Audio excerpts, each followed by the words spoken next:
Malayo man sa Bagyong Goring, masama rin po ang panahon sa Sablayan Occidental, Mindoro. Tumulong na po ang Philippine Coast Guard sa paglilikas ng mga binahang residente sa Barangay Santo Niño. Katuwang din sa rescue operations ang PNP at BFP. Dulot ang walang tigil na pag-uulan ng hanging habagat na pinaigting pa ng Bagyong Goring. At dahil sa masamang panahon, kanselado ang ilang domestic flights.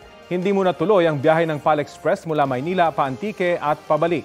Gayon din ang biyahe nila mula Maynila pa Basco Batanes at pabalik. Kanselado rin ang biyahe ng Cebu Pacific mula Maynila pa Tuguegarao Cagayan at pabalik. Pati na ang Cebgo flight mula Maynila pa Masbate at pabalik. Mga kapuso, para sa mga maiinit na balita, mag-subscribe sa GMA Integrated News sa YouTube. Sa mga kapuso abroad, subaybayan niyo po kami sa GMA Pinoy TV at sa www.gmanews.tv.